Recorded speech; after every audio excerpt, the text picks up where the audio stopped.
Welcome, everyone. I want to welcome you to the Understanding ADHD speaker meeting. We are hosted by the ADHD Empowerment Meetup Community and the nonprofit Children and Adults with ADHD, or CHAD for short, of San Fernando Valley, Los Angeles. I am Suzanne Sophos, our executive director. I'm also an adult with ADHD and mom to a fourth grader with ADHD. CHAD has been hosting this speaker series for the last 6 years, bringing experts on the topic of ADHD directly to the community. This event is just a part of our work to educate, support, and advocate for adults and children living with ADHD. We also host online peer support groups for adults with ADHD, young women with ADHD, and parents of ADHD children. We also recently just added a Wednesday morning group where all our adult members with ADHD get together to co-work and bring each other some accountability as they get things done. So that's our newest offering. All of our groups and events are facilitated by our dedicated volunteers, and all of our work is funded by donations. Our mission is to ensure that everyone who needs ADHD education and support can receive it, regardless of finances. So there's never a fee to attend our events. However, we are a nonprofit organization, and our ability to bring programs and peer support to the community depends on donations and membership fees. So we kindly ask that if you're able and you find our work worthwhile, you consider making a $5 or $10 donation tonight to help support our work. One of our volunteers will post the link in the chat.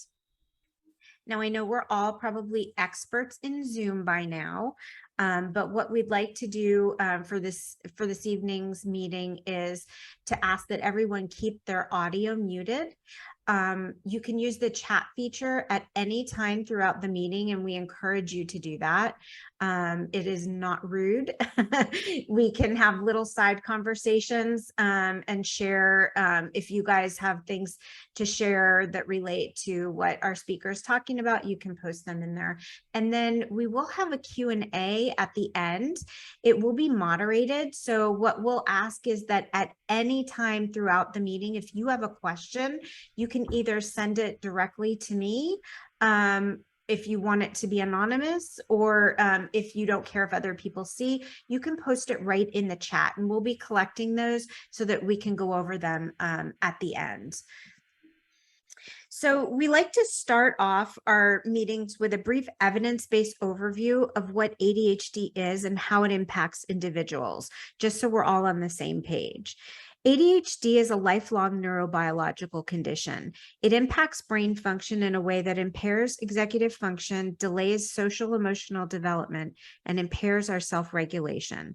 So rather than thinking of individuals with ADHD simply as having too much energy or too little energy, instead, a hallmark of ADHD is actually impaired self-regulation. So it's trouble finding a happy medium with our energy and our effort. Our challenge is getting our bodies and minds in the right frame of mind for the task at hand. Individuals with ADHD can veer toward hyperactive or inattentive, or be a mix of the two.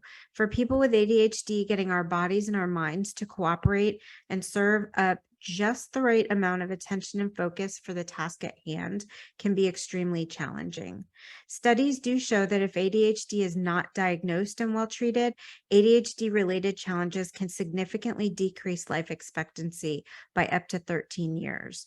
The upside, though, is that those same studies also show that life expectancy and outcomes are dramatically improved by two things: a proper diagnosis and a lifelong holistic treatment plan. And by holistic treatment plan, we mean one that includes a combination of ADHD education, skills training, medical treatment, and peer support.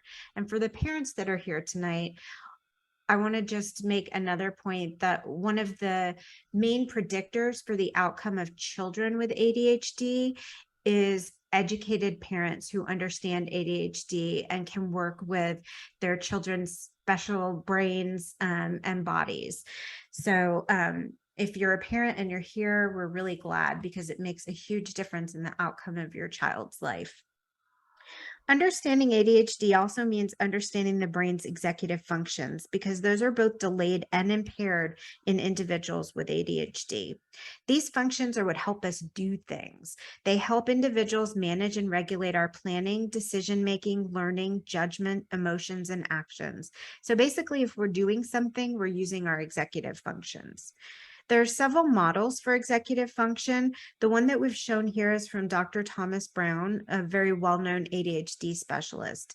And you can see that there are multiple executive functions, things like activation, focus, effort, emotions, memory, and action. And they work together at different times and in different combinations, depending on what we're trying to accomplish. So if you can imagine that you have a paper to start writing, or if you're a student, or if you're an adult and you're working, you've got something that you have, a big project that you have to start at work. That might require a good deal of activation. It might require a lot of effort.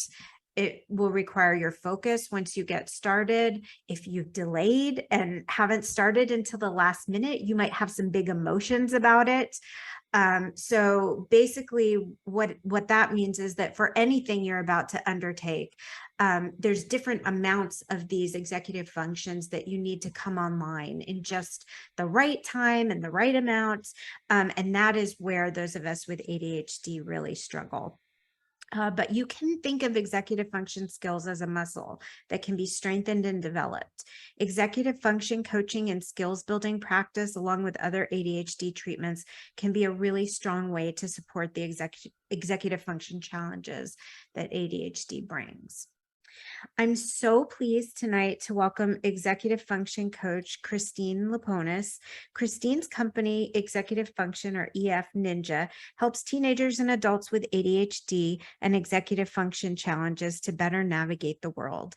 Tonight, Christine is here to talk to us about ADHD self-care, specifically how improving our executive function of time management can provide us with a measure of stress relief, which is such a great topic. I'm so excited to welcome you, Christine. I'm going to stop sharing my slides so that you can share yours. We're so glad to have you with us tonight. Thanks so much, Suzanne. And thanks to everybody in the San Fernando Valley chapter of CHAD. This is my first time coming to one of the meetings. I did see a Bay Area person in there. So yay, I'm in Northern California. So I'm going to share my screen. There we go. So thank you, Suzanne. As Suzanne said, I'm an executive function coach. I work mostly with young adults who are in transition, right? With each new step in their education, whether it's a new school, heading into high school, going to college, heading off into the working world, going into an internship. With each new milestone, or what I like to call major event in somebody's life, more is asked of us. And more is asked of students. And I have students who are wondering, like, I was already struggling in middle school, and now I'm moving on to high school. I don't know how I'm going to be successful. That's one scenario. And then we have another scenario where they're like, I got this covered. No problem. I got it covered. And they slide into high school and they didn't know what hit them. And they are blindsided and they have no idea how to get themselves out of this hole that they've dug themselves in. That's usually the scenario that I come in. But so I collaborate with the students. Collaboration is a big thing. We'll talk about that in a minute.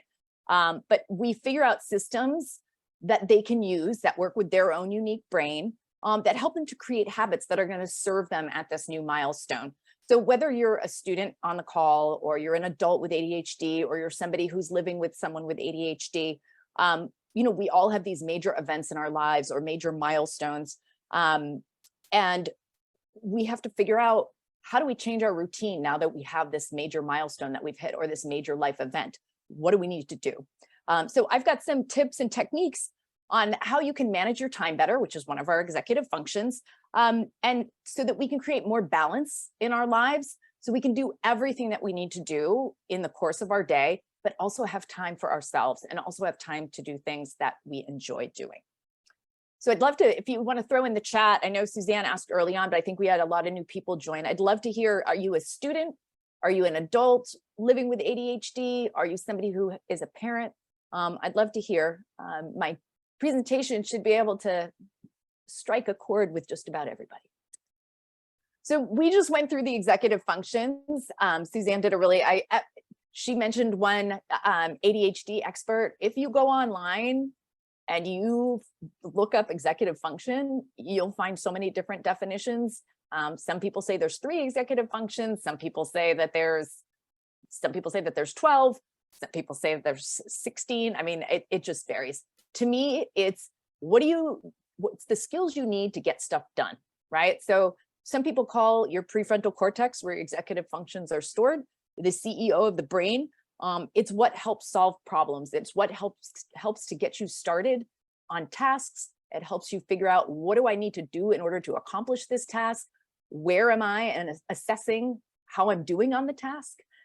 If you're working with somebody else, you actually have to take into account other people's opinions on things, which might involve some emotional regulation if you don't always agree with them and how they're approaching it. So research shows, though, that your executive function skills are a bigger predictor of success than your IQ, your grades, anything. So I do always like to talk about brain development, just because everybody knows, I mean, not everybody, most people know that the brain develops from the back to the front. Your executive function skills are stored in your prefrontal cortex, which of course is in the front of your brain. If you have ADHD or any kind of executive function deficits, your brain doesn't really finish developing their thinking until your late 20s. Some people say your 30s. So obviously that affects how you function in life. And if you're an adult living with ADHD, you may have executive function deficits that you live with for the rest of your life. The good news is that with practice and training, you actually can develop your executive function skills. We can't really talk about prefrontal cortex without talking about the amygdala.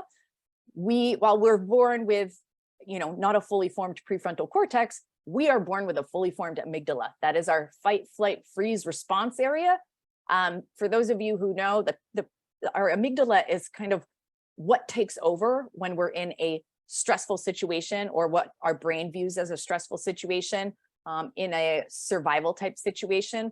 So for the parents who are on the call today, if you have a student and you ask them, hey, a simple, very inane question, how did the math test go? And your child either screams in your face, shuts the door, or walks away, or just stands there and stares at you, maybe it's because they feel like they did not do well on their math test. And so they believe that they're under attack. And so their amygdala takes over, and it completely disables their prefrontal cortex, and all of that wonderful logic and reasoning that you're trying to give to them as a gift, as a parental gift, is rendered completely obsolete because they cannot hear it.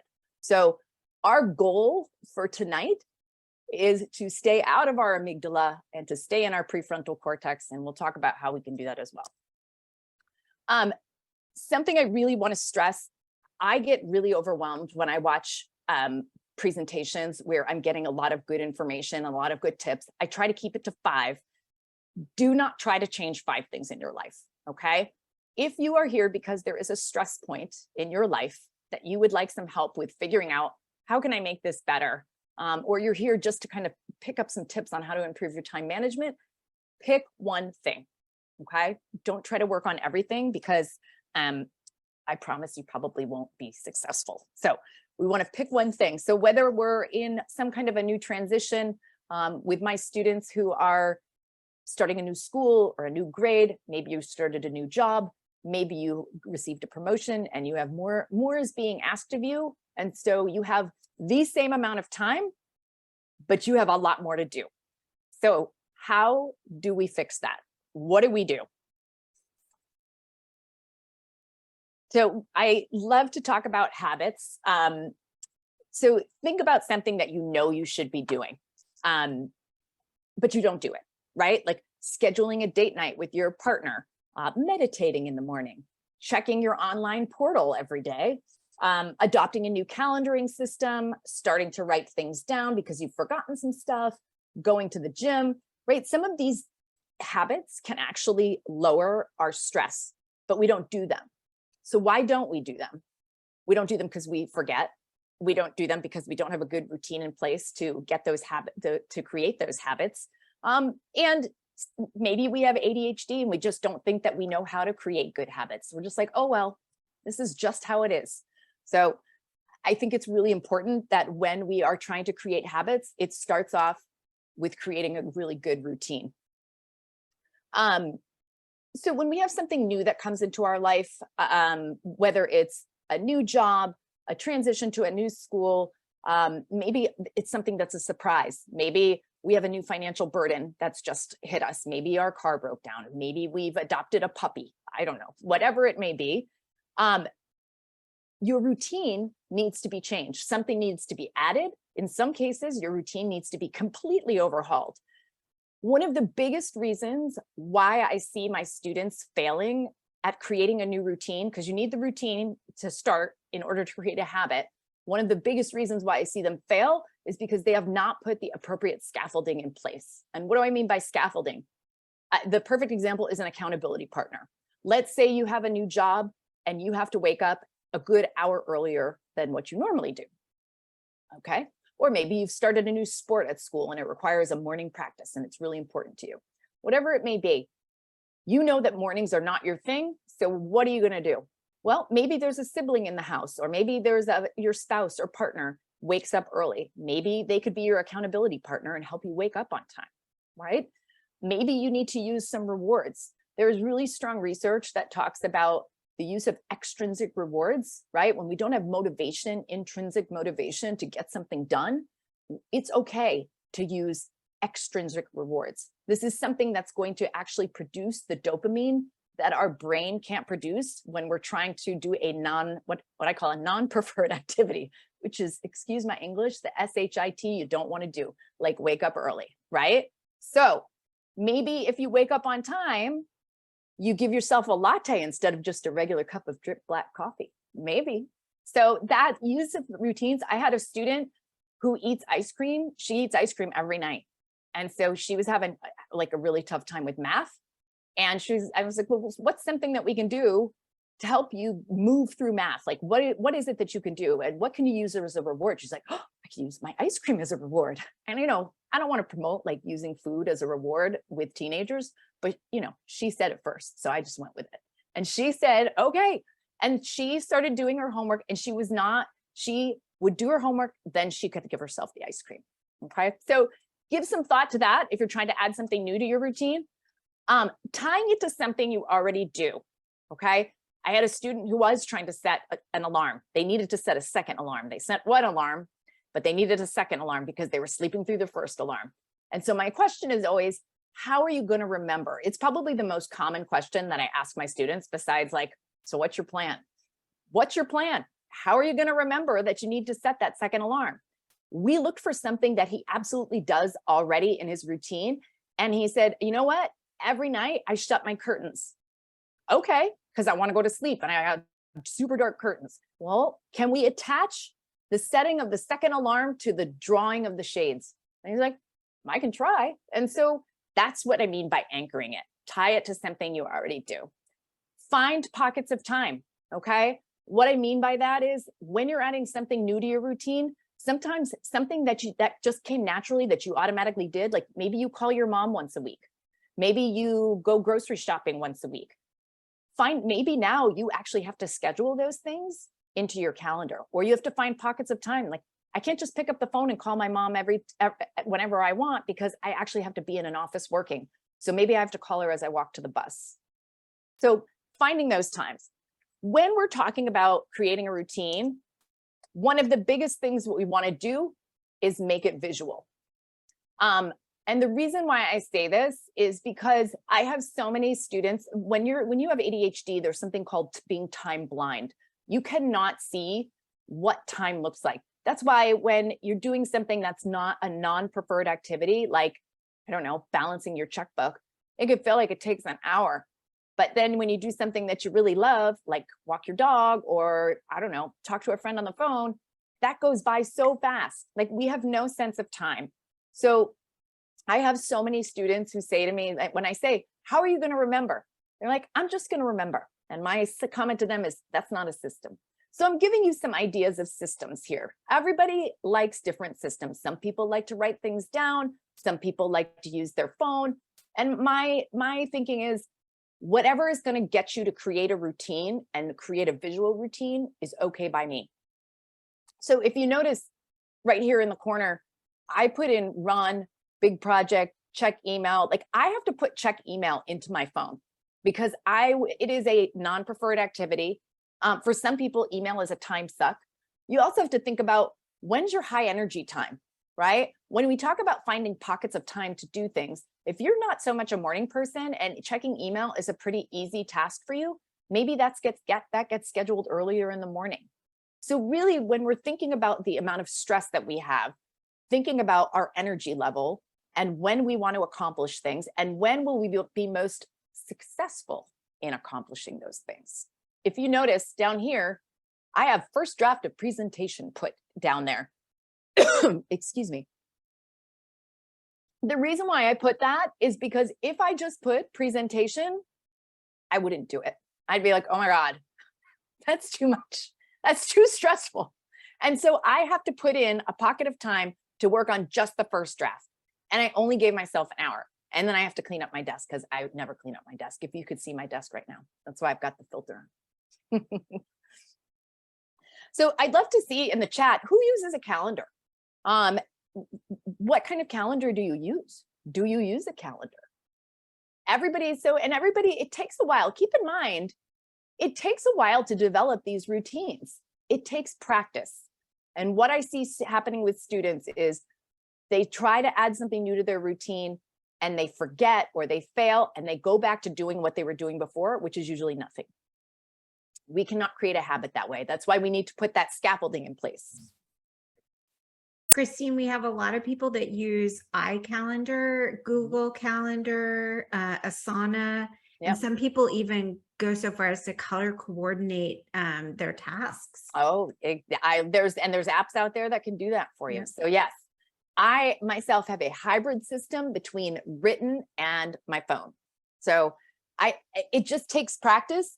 And if there's something like, I'd love to hear when people signed up for this talk, there's obviously things that are stressful in their lives. Is there something that's stressful in your life where if you created a habit around it, it would become less stressful? I'd love to hear in the chat, like, what is somebody trying to do? And we'll have a Q&A at the end so we can kind of talk through what some people are trying to accomplish.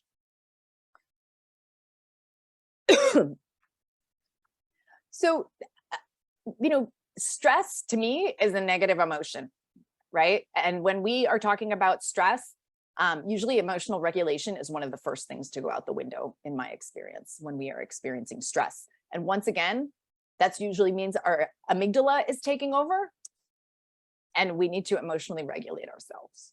So my first piece of advice always to parents is, before you engage with your child to discuss something that maybe is a not so pleasant topic, like a failing grade, or even somebody who might have to talk to somebody they work for, where it might not be a pleasant conversation and you're going to become emotionally dysregulated, regulate yourself first. I say stay out of your amygdala. I try to say it like it's not easy, right? But when we talk about visualization, I have some students who actually put a name on their amygdala. They call it the grumpy old man. And they're like, you know what? I just got to get the grumpy old man to just shut up so I can stay in my prefrontal cortex. So that visualization really does help them to emotionally regulate themselves. I'd love to hear in the chat, what do people do to emotionally regulate themselves? When you feel like you're becoming dysregulated, what's something that you do, right? Paying attention to patterns is a big one. I find that I have the same trigger over and over and over again, and I fall into the same pattern each time. And until I kind of draw awareness to it, I'll never do anything about it. So when I say listen to your inner brain coach, that's where you're kind of giving your amygdala a name. Like, you know what? You need to settle down because my prefrontal cortex is in control. You need to take a back seat. I got this covered. I myself do some breathing. If I feel myself becoming emotionally dysregulated, if I'm dealing with my children, I give myself a timeout. So I simply walk away. And that is how I kind of deal with it. So I'd love to hear, how do people emotionally regulate themselves? Sometimes it's not always easy. If you don't know what's happening or you're surprised by something, that's not always an easy thing to do. So we have some people that say they've started journaling. They like to move, stretch, breathe, sing, meditate. I like to go out in nature. Somebody else likes to go for a walk. And somebody wants to know, what does regulation look like? So I'm sure we're going to get to that. Yes. Well, I mean, to me, regulation means you're actually able to move forward with something instead of staying stuck. So, and you may become emotionally dysregulated. And I always tell my students, when I feel them becoming completely unhinged, and I say that in the kindest way possible, but they are becoming unhinged because something has triggered them, we usually have to do, either we'll switch topics until they can talk about it, and then we try to approach again. We're like, hey, I noticed you had kind of a trigger that seemed to trigger you. Seems like it's a hot button for you. So what can we do the next time we're going to talk about this? Pretend, once again, raising awareness. What can we do next time we're going to talk about your math grade, which currently is an F? Like, what should we do? And then that way, so that's me modeling, and that's me emotionally regulating myself, because I've had some students say some not so nice things to me because I've asked a question that they don't like. So if I react to them, so to answer your question, maybe it was in jest, what does emotional regulation look like? But to me, if you can even just take one small step to move forward, to get yourself under control and get those emotions under control, to me, it's in baby steps. So I always say, right, the best thing that we can do to manage our stress is to make a plan.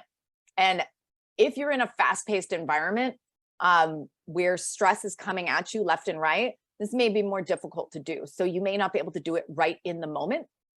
This is where, when we create those visual routines, and you saw I had like big thinking time in the beginning of my routine, that may be where you're thinking like, hey, I need to you may have to schedule in time to think about, how am I going to plan for this next event? Because I notice I've been super stressed. Maybe you have a new boss and you and the new boss are not seeing eye to eye, and that new boss triggers you with whatever.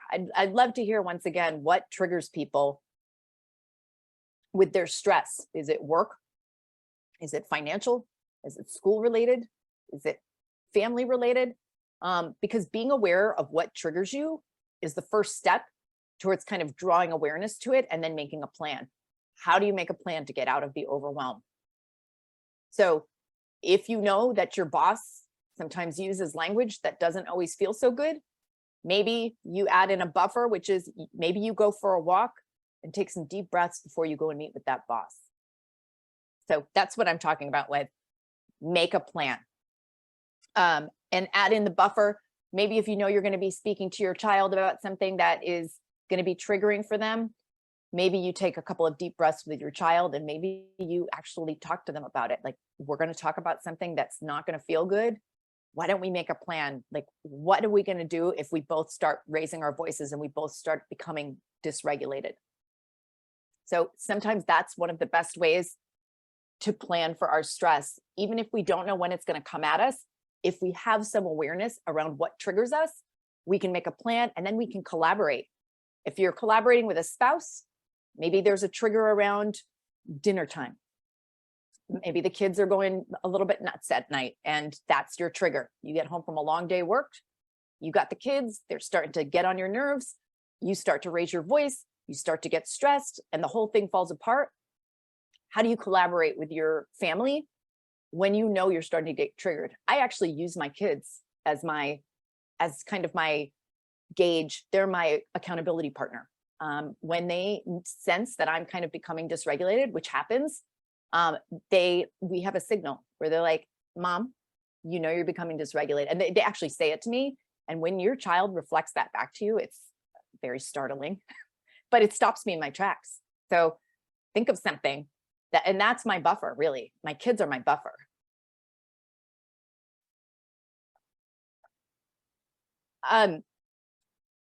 one of the biggest goals I have for my students when they are graduating from going from middle school to high school and high school to college, the one thing that they have to know how to do is they have to know how to advocate for themselves. If you are on this with this meeting and you have ADHD, you have probably figured out that you maybe need to advocate for yourself. It may not always happen. I have students with 504s and IEPs where it's really hard for them to ask for what they need until their ego kind of builds up a little bit, and until they get to a point where they're like, okay, it's okay that I'm asking for help. Sometimes we feel very other if we have to ask for help. And even as adults, we have trouble asking for help. And we feel like we're complaining. We feel like we're a burden. We're embarrassed by the way our brain works. And so I share this research with students all the time, and I'm hoping that other people will take some empowerment from it. Once again, we're drawing awareness around what you need. If you know that there is a certain point in time during the day where you know that you're super sleepy and maybe you're coming into the office and your boss wants to have a meeting right away, that may not be okay for you. And you may have to say to your boss, you know what? I at least need 2 cups of coffee in me before we have our meeting. Could we maybe move our meeting to like 4 o'clock? Right? That feels uncomfortable, but there is a way to do it. And you have to figure out what your communication comfort is. If you have a boss that you're scared of, or a teacher that you're intimidated by, this happens a lot. This classes where I see my students failing, not being able to advocate for themselves, a very large portion of time, it is because they have a personality difference with the teacher, or they believe, they have a perception that the teacher does not like them. And it affects everything that they do. It affects whether they hand in their homework or not. It affects whether they show up for class or not. It affects their self-esteem. And many times it is perceived. They believe the teacher dislikes them. And maybe the teacher is being short with them because they're laying like this in class and not paying attention, or their body language is showing that they don't like the teacher. And the teacher responds in kind. So those students might feel very uncomfortable talking to their teacher. So when we think about communication comfort, when we talk about asking for something that we need, they may have to email the teacher instead. If that's not an option, we may have to go another layer and go talk to a counselor. So same thing at work, same thing really anywhere that you find yourself needing to you need to ask for something. You need to figure out where you're comfortable and identify your allies. Who are the people who are going to help you with that? So once again, raising awareness, common themes, common triggers, areas where you feel like you need to advocate for yourself, and just paying attention to what those are as you switch environments.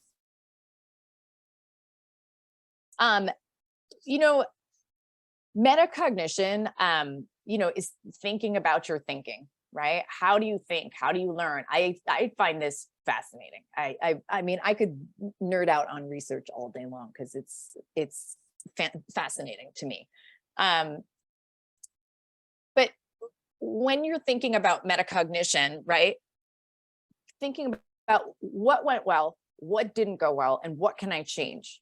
This is the path towards improvement. And it's sometimes really uncomfortable. It is very uncomfortable to go to your boss and say, or go to a teacher and say, hey, on that last project I worked on, here's what I think I did well. I don't think I did this well. What do you think? I'd like to do better next time. That's making ourselves very, very vulnerable, but it's also the best way that we can change. And a lot of times we have stress around the fact that maybe we did not perform the way that we wanted to on a particular project, whether that's at work or in school. And we look at that failure or that perceived failure as something that's on us, and that it means it's the end of the road for us. But it's not. It's actually an opportunity. There is research out of, there's research out of a lot of places, but there's research out of Stanford that says when we make mistakes, our brain actually grows, right? The neural pathways to our brain grows, our brain increases. So Jo Boaler is the name of a woman out of Stanford who talks about math brains. People think that they have a math brain, and she dispels that theory and talks about the fact that when math is hard and when things are hard and when you don't get something right, it actually increases the size of your brain and strengthens it. So metacognition is really self-reflection. So many times when we're talking about stress and we're talking about routines, we are not making time in our routine to reflect on how we are doing. And if we're talking about a job, are we taking the time to say, what am I being evaluated on? Am I doing an okay job? Who do I need to talk to if I'm not doing a good job? So these are all can be very uncomfortable conversations to have. And I'm not saying that they're easy, but once again, when we have to advocate for ourselves, we can look to our allies to help us. If we don't feel comfortable talking to a teacher or a boss, who can we go and talk to and ask for feedback?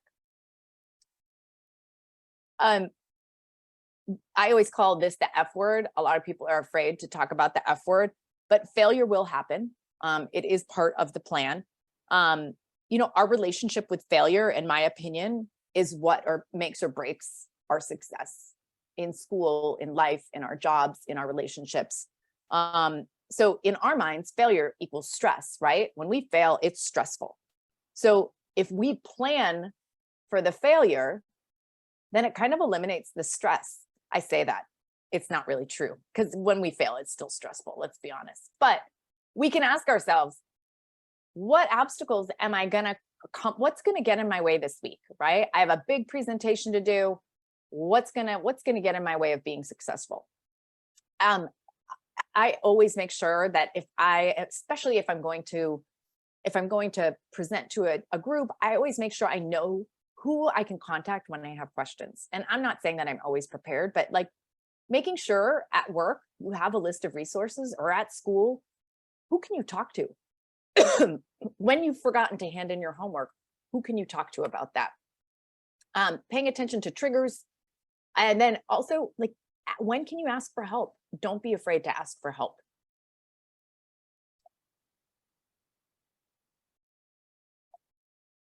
Oops. Sorry about that.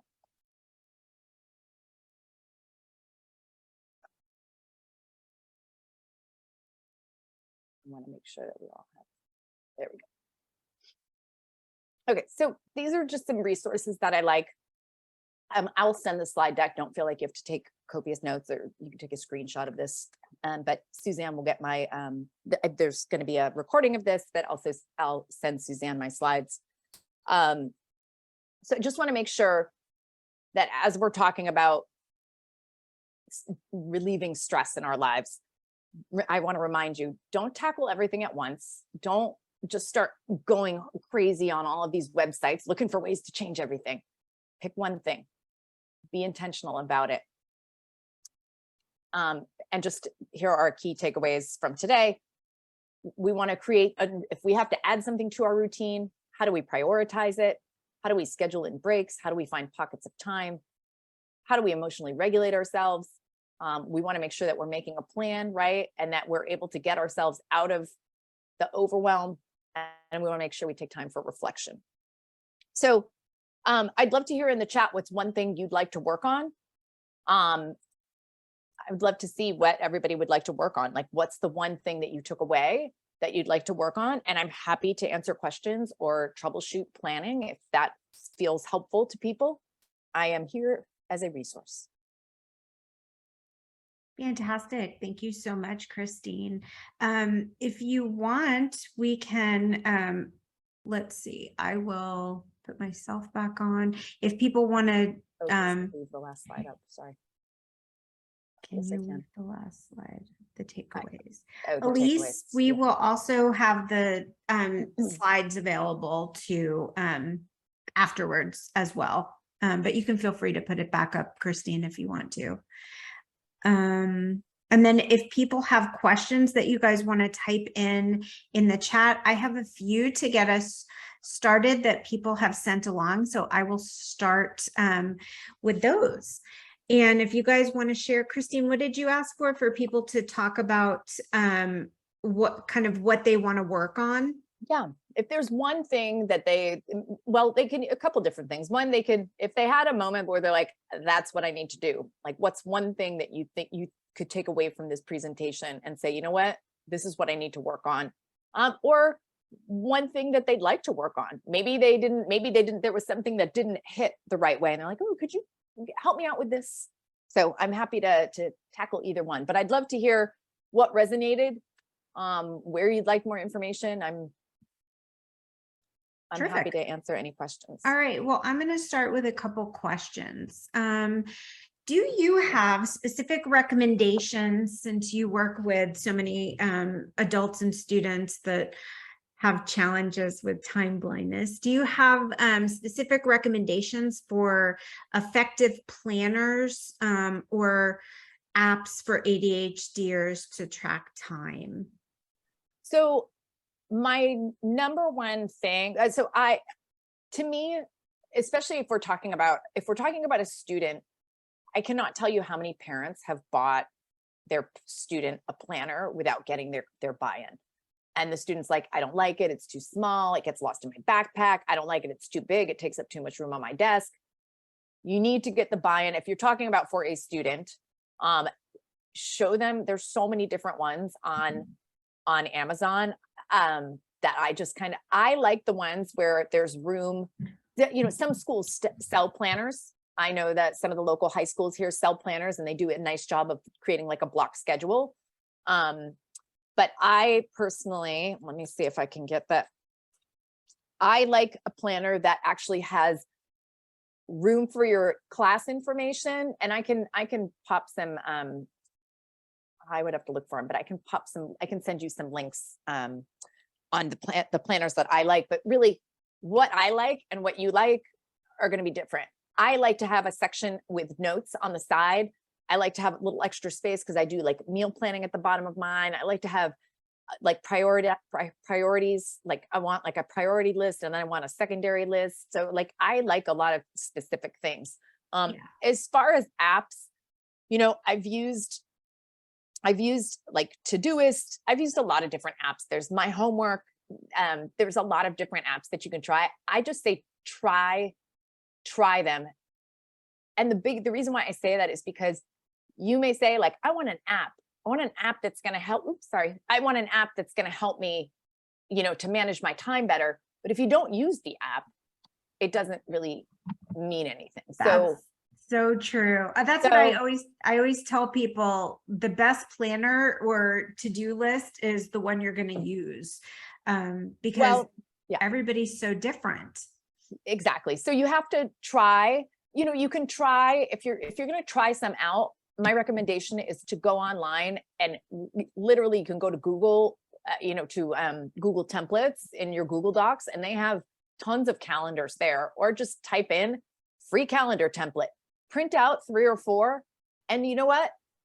Try, like, let's say you try, my recommendation would be pick one kind and print out 7 of them and try it for a week or try it for 2 weeks, right? And see if that works. Does that feel good? Are you using it? And then from there, you can go and make the investment of actually buying a planner. I have some students where they're so resistant to writing things down because once again, they're like, I've got my own system. I keep it in my brain system, which we all know together is not a system. It's not a system. So, but trying to tell that to a 15-year-old doesn't always go over so well. They don't believe me. They think I'm just another adult trying to adult all over them. So we've got to figure it out on our own. And so I just tell them like, what is the simplest barrier to entry? Like, what is the easiest way I can get them? And so sometimes I'm like, just take a piece of paper and write down what you have to do. And, and the parents are like, but they can't see the whole month. And I'm like, let's baby steps, baby steps. So let's start with one small thing, right? And I do eventually like them to get to a point where they can have a month view of their calendar, whatever that looks like. I personally think if it's a student and their school is using Google Classroom, Google Calendar works really great. And they get alerts, and it can transfer onto their phone, and it can transfer when they're in Google Classroom. Like it's pretty seamless. That's great. Thank you. So these next two questions, I think they kind of tie into each other. So someone asks, sometimes I'll think I put something in my calendar and then realize I forgot to. What can people with ADHD do to avoid schedule conflicts? Mhm. And someone else asks, which I think ties along into this, is how do you recommend people with ADHD find time to remember to put things in a calendar? Yeah, right. Yeah, okay. Yeah. Yeah. It's so like this is my life pretty much every day with the scheduling conflicts. One of my students actually overscheduled a football thing with his date with his girlfriend. Ooh, talk about emotional dysregulation. It did not go over well with his girlfriend that he chose. He had to go to the football meeting.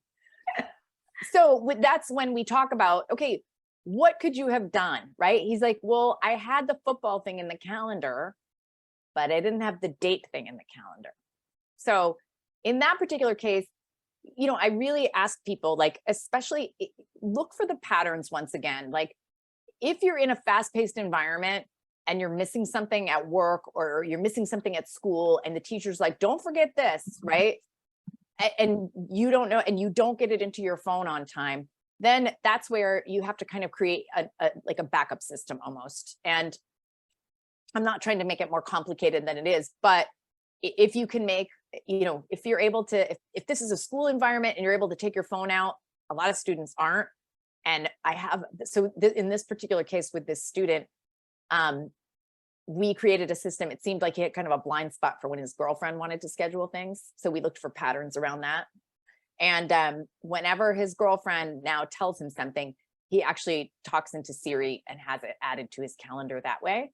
That's great. And then he will go back, and this does tie into the weekly planning thing. I remind him on Sunday nights that he needs to check his calendar. And that's scaffolding for right now because he simply can't remember. And we are getting to a point where that will become a habit. And then eventually I'll be able to take the training wheels off. That's so great. So if you look for those accountability partners, so not everybody has a me, right? So if you're looking to remember, you got to find the person who's the accountability person.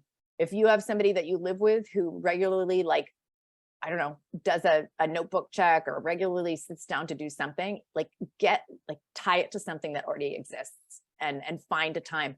If you know Friday nights, you're sitting in front of the TV and you're just cruising through YouTube and that's what you do every Friday night, maybe that's the night that you update your calendar, because it's kind of, I mean, it's not mindless, but you can do it and do something else at the same time. That's great. Thank you. Let's see. When it comes to self-advocacy, how are some ways that we can identify our needs? I've read that people with ADHD can have trouble recognizing their needs, and I find that to be true. Figuring out what I need is so challenging. I guess I need more information, like in what context, like identifying their needs. Like, to me, well, I think maybe for accommodate, when it comes to self-advocacy is what they were talking about. So I think with accommodations and things like that, they have trouble recognizing their own needs to help support themselves. So I use it in the context of my students. I usually look for the failure points. Yeah. So that's one of the great benefits to working with a coach, is that you have so much of ADHD is trying to externalize the things that are going on in our brain. And one of the big benefits of working with somebody who has seen these patterns repeatedly and, sees multiple clients with ADHD is that you can be a resource to somebody who is having challenges in that area. So I think also, I this was part of my presentation. I think I forgot to mention it, but forums like this, Chad has stuff all the time, right? Like there's co-working sessions. And so utilizing this, it is about figuring out, looking for your allies and utilizing the resources that are in front of you. And maybe there's a group that there's tons of ADHD support groups where you can you could even create your own accountability group where maybe you find Maybe you have other people in your life who have ADHD. Does run in the family sometimes. And if you are speaking to people in your family or on speaking terms with people in your family, you could create your own accountability group. That's actually what I did on Mondays. I have an accountability group that I meet with every single Monday at 8:30 in the morning, every single week. And sometimes we feel like we need a little bit more time to talk.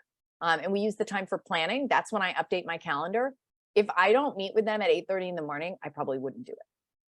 So same thing with, as you're looking to identify your needs, it's creating those connections with people who know you, where you can have the discussion with them like, geez, I really messed up at work the other day.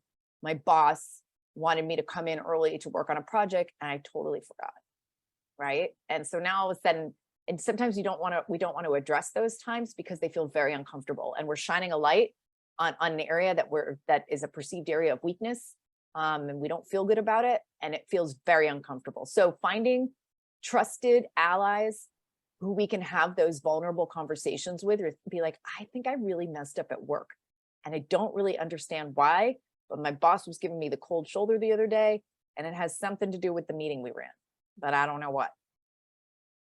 So I think finding the more people you can find to kind of have those conversations with, who are like-minded and understand what it's like to walk around in the world with an ADHD brain and the magic of it, but also that some of the challenges that come with it, so that they can appreciate your strengths and not, you don't want somebody who's going to constantly point out the negative things, because you don't need that. You do that enough in your head. Yeah. So That's so true. Thank you. Let's see. Can you recommend any particular activities to helping improve working memory and comprehension and multitasking? So the working memory part, that it's to me, it's like anything, practice, but also recognizing what your limitations are. I don't know what the limitations are. There are people who actually have legitimate working memory issues where their brain will not be able to expand its working memory capacity any greater than where it's at. And because it's physiological, right? They just can't do it. So, if we're talking about, you can practice your memory all the time, right? I actually do practice trying to remember things, but I can't always rely on my memory. So I have to rely on a system. So I have to make sure things are written down. So I don't know if that answers the question. I feel like that might be more of a, I don't know if I'm answering the question. I think that's a good covers it. If they have, for the person that asked that question, if you want to text me or DM me if you have a follow-up question, that would be great. And we'll move on because we do have a couple more questions. When it comes to metacognition, I feel like I have a blind spot when it comes to thinking about my own thinking. Are there any tried and true ways that make self-reflection easier?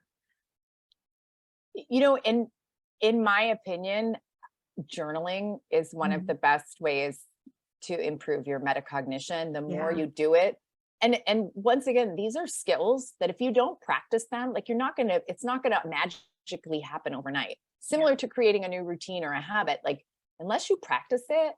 So don't be so hard on yourself. Take it easy, but making sure that you are scheduling in time for that. Maybe, and you can also do it with somebody. Maybe that would help. Somebody who's going to ask the questions, because that's what I'm doing with the students that I have.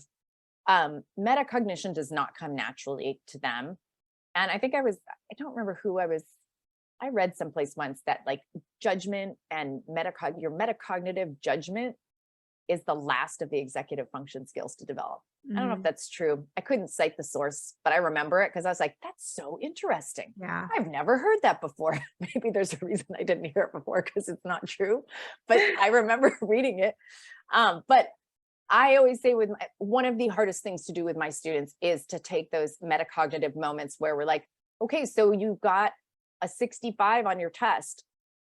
What went well with your studying? Like, what do you think you did well when you look at the test? what did you do well? And they're like, well, I got all the vocab right. I'm like, okay. And so then what didn't go well? What was surprising? And I find that by adding that in, like if you add that metacognitive practice into your, especially in an area where you feel like you're maybe not performing where you'd like to be performing, whether that's work, relationship, school, whatever it may be, adding the metacognitive practice into your routine, it takes practice, but you can actually do it and you can improve. And just even journaling, I really feel bad about that. Like you'll be amazed, but also making sure you're not beating yourself. Don't use it as a beat up exercise. You have to make sure you are being honest about what you're doing well. Give yourself credit for that, because I think the ADHD brain typically hangs on to what you don't do well. Yes. Rather than recognizing that the gifts that your brain brings to the table, which, with all of the negative messages that we get on a daily basis, having ADHD, sometimes hard. So I would say if you're going to start a metacognitive practice, make sure you start with gratitude and start with the positive and focus on the positive. Make sure there's more positive in your column than negative. That's so great. And going back to what you had said before about when you're implementing new things, starting with one. So if anybody is going to start journaling or whatever, schedule time for it, put it, anchor it to something you already do. Exactly. And don't try to do 3 things at once. Start with one thing like that. So that was great advice. I wrote that down to remember for myself. Okay, let's see. I love the idea of scheduling things around when you think your energy level will, or what you think your energy level will be, but what if your energy levels are unpredictable? And I think that's a really relatable question for those of us with ADHD, because I always say we're consistently inconsistent. So some days everything seems the same, but yet we just can't get ourselves going. So how can we how can we deal with that? So how I deal with it, I will meet with students and they just might not be in a mental space where they are going to be able to do like a big thinking item. And those are like big thinking items for them, for a lot of my students are things like critical thinking and compare and contrast, a lot of stuff that's asked of them in English or in history, right? Some big writing, note-taking kind of stuff. If they are not in a mental place where maybe they didn't get good sleep or whatever, we try to figure out what's one small thing. I talked about that. Like, what's one small thing you could do to kind of get moving on this? And if they are really, really, really resistant, then we look for a time the next day where we can possibly schedule it in. We don't want to keep pushing it off and procrastinating it.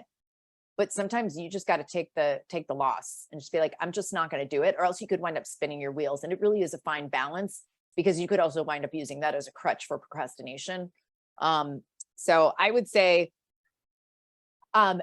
if you can find some activities that get your adrenaline going. So some of my students, we have a, I can't even believe I'm going to do this. Okay, I'll show you this. Okay, so before we sit down, I teach middle schoolers on Zoom. If you want difficult, middle schoolers on Zoom is difficult. So we do, before we sit down to do anything, and this is when you're going to be doing, like, if your energy level is unpredictable, try this, see what you think. There is research that shows that if you can kind of get some blood rushing to your head, it will improve your focus. So I do I call it the cross-country ski. So here we go. You do this, and well, hold on. I don't want to take my filter off, because then you're going to see, well, you know what? I'm going to show everybody my vulnerability right here, and I'm going to take my filter off. You can see my bedroom now. There you go. Okay, now we can get the full effect. Okay, so we call it the ski. I call it like this cross-country ski, and I have my students do this before we sit down. You put your arms up, and then you push like you're cross-country skiing. If you've never cross-country skied, it's just kind of a whoosh. And you want to make sure that your head hangs to get the blood, not so you pass out or feel lightheaded, but you want to make sure that you're whooshing. And I have my students do that. All right, well, I'm going to put the facade back on. There we go. I have my students do that before we sit down to do something that might feel difficult. One, it makes them laugh because I look absolutely silly. And that shows you how much I love you all and that I'm willing to just humble Love it. myself with ridiculousness. I love it. But like, quite honestly, like I feel more awake now. I mean, it's 8:05. Like it's almost my bedtime. So I'm ski erging, right? So that's what I do. I ski erg. I tell them like it's cross country ski. So I don't know, give it a try. Pay attention to when, that's the other thing. I have my students who are up for it. We kind of start paying attention to like we call it like an attention journal. And we look for patterns in our attention. And sometimes you can't control it, but sometimes they find, and especially with teenagers, they don't always pay attention to kind of the three things that they tell you like that are important, right? Like your sleep, your nutrition, and your exercise. Like those are the three. And sometimes just taking a step back and looking at that, especially if you have irregularity. I'm not saying it's going to be magic and change everything, but maybe eating some protein helps you get some energy going. I don't know. I say try to figure out if there's something in that you can add into your routine that will give you a little burst, especially if you're going to be heading into the land of non-preferred activities. I love that. And I think, it is one thing I hear from a lot of the people in our groups is that it's challenging to nail down what their patterns are during the day. And I think a lot of times it's simply because we haven't really yet tried to do that. And if we spend a day or two like looking at our patterns,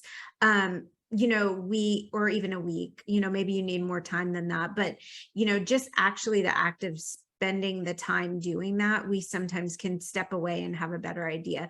Or like you said about having accountability partners, I think asking other people that we live with, sometimes they have a better idea of when our energy levels are better than we even do. Well, and if I have a lot of students who are on medication. So we do have to pay attention to energy levels and focus. And when medications are wearing off, sometimes it's just not realistic that they're going to get anything done past a certain time at night because they don't want to take a booster for their medicine because they're not going to be able to sleep. And then that creates a whole thing. So absolutely. So we very much talk about energy and paying attention to that. And just trying to draw more awareness to all of that. Great. Thank you. Yeah. Let's see. Oh, this is a little bit of a technical question. Somebody wants to know, how can you make your digital calendar colorful? And I think that really has to do with which calendar you're using. In some of them that I've used, it's, just setting it as a different project. Maybe you have some insights into that in the calendar. Well, I use Google Calendar, and you can change all the colors on everything. Yeah. So I put different, and some people like to color code stuff. I'm not a big color coder. I do like things to be in different colors, but I don't assign any kind of meaning to the colors. But I have some people who are really into like, they prioritize things in red, yellow, green, or whatever. And I know Google Calendar allows you to change the colors. There's another app that I'm thinking of. It's going to escape me, where you can color code things. Like there's a lot of the apps where they allow you to say, to your point, like, is it an event? Is it a homework assignment? Is it a project? And then it assigns a color to it. Yeah. So I would suggest to who asked that question to look up whatever app or calendar that you're using. Go to YouTube, and there's always tons of people walking you through tutorials on things like that. I have to say, Instagram, like following people who are super organized on Instagram, I love that. I don't necessarily do anything that they do, but I just love it because that's not me. I love it. I love watching. Okay, I'm going to get it totally aside. I love watching people like organize their refrigerators and things in aspirational ways that mine will never look. Yeah, for sure. Exactly. Let's see. There was a question. Can you give some examples of proper rewards for a student? I think just in general ideas for what do you, when you say rewards for, accomplishing things, I know you Yes. use coffee, which I remember because I love coffee. But any other recommendations for rewards that people could use? I usually, when I'm building in rewards with my students, it is non-technology rewards, because that usually takes you down a rabbit hole that you don't want to get involved in. Even though like in some, with some of the 7th graders, like video games, that's their currency. Yeah. But I encourage them to find something else.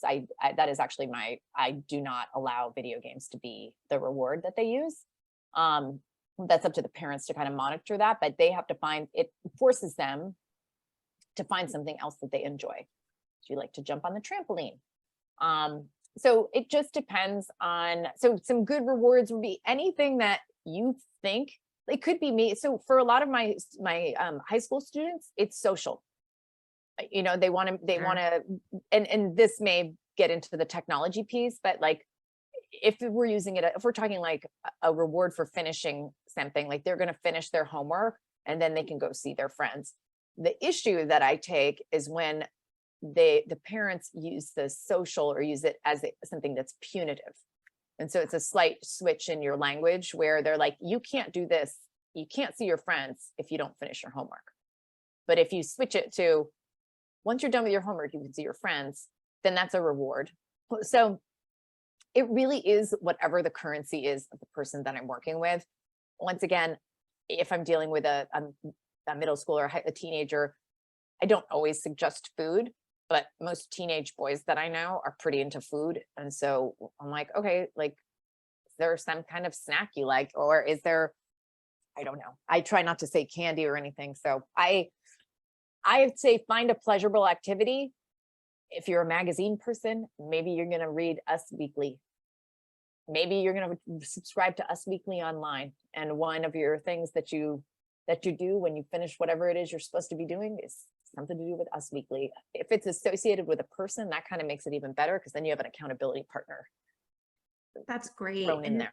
I think you really brought up a good point that I hope everybody heard and holds on to, is that, when we think about rewarding ourselves, we often, some of us do fall into that trap of saying, well, I'm not going to have my coffee until I, do this, or I'm not going to do this thing.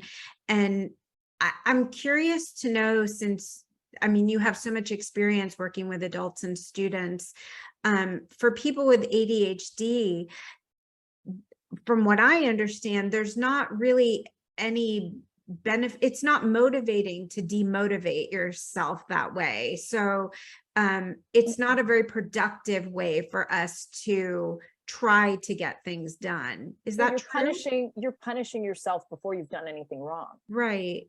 And also it's just negative. Most people don't respond positively to, punitive consequences before something has gone wrong. What they do, and so the whole point of rewarding yourself is because it's, I don't know if anybody's read Atomic Habits, but yeah, they talk about, that's where you get kind of, so they've done research that talks about, not in Atomic Habits, there's research, a body of research that talks about the fact that when you think about that, the dopamine hit that you get from doing something pleasurable doesn't happen when you're doing the activity. It happens when you're actually thinking about the activity. So it's that craving, when they talk about cravings. So that's why if you do it like, you can't have this if you don't do this, it doesn't really work. But if you use it like a reward, then your body is producing that dopamine while it's thinking about that cup of coffee. Because I think about coffee all the time. Like, I'm thinking about my next cup of coffee that's not going to be until tomorrow morning. Like, I think about it because I love it so much. So like, for me, a latte would do it for me. Like in the morning, I'll be like, okay, if you get up out of bed, you get to have a whole latte, not just a drip coffee, which, is not that exciting to me, but a latte, that's a splurge. That's exciting. Right. Exactly. Yeah. That's wonderful. Thank you so much for being with us tonight, Christine. This was wonderful. We had a lot of comments that said, this is the best presentation. It's been so helpful. And so it really has, you gave us so many actionable things that we can do, that I think it's a really meaningful way for us to kind of reframe the way that we think about self-care, because this activity of kind of looking at and planning and organizing our time to be better at time management really does relieve the amount of stress that goes along with daily living. There is there's a statistic that says for every 1 minute of planning you do, you gain 10 minutes in efficiency. Oh, I love that. Yeah. I lay that one on my students all the time because like, I don't need to plan. I'm like, if you just think about what you're going to be doing, right, and put it in an order or think about it, most of them, the slide that I showed with the research about like just kind of taking things as they come, like is the worst way to do it. If you just spend a couple minutes thinking about how you're going to spend your afternoon or your evening and put it in like an order where it's where it makes sense to you. I also talk about the concept of like, are you a worst first person? I am not a worst first person. If I put the worst thing first, I'll procrastinate it. Yeah. But if I put the worst thing like right in the middle, but then I have some students where the worst thing at the end is what they want because they want really, really easy and they want to work up to it. And then I have other people who put the worst thing first because everything else is downhill. So thinking about non-preferred activities and where they fall when you're creating a routine and just planning for that can save you a whole lot of time of messing around, thinking about what you're going to do. And you can save like, that's 10 minutes. Like, 1 minute to plan and you gain 10 minutes in efficiency. Like that's a lot of pages of Us Weekly in my book. Exactly. It sure is. Oh, fantastic. Thank you again so much. And I know we're going to have your slides available so people will be able to get in touch with you. Yep. If they want to reach out after this or have additional questions. Absolutely. And I just want to thank everyone for being here. If you're new to our community, like I had said in the beginning, we have peer support groups as well on a weekly basis, accountability groups where, perhaps in the coming weeks, we can practice some of these things even during the accountability groups together. That would be great. But we're so appreciative to every single one of you. You're what make our community so awesome.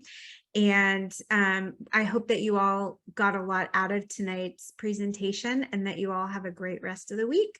We look forward to seeing some of you on Sunday at our adult group. And our next parent group meeting will be the first Friday of November. So thank you so much, everyone. I hope you have a good evening.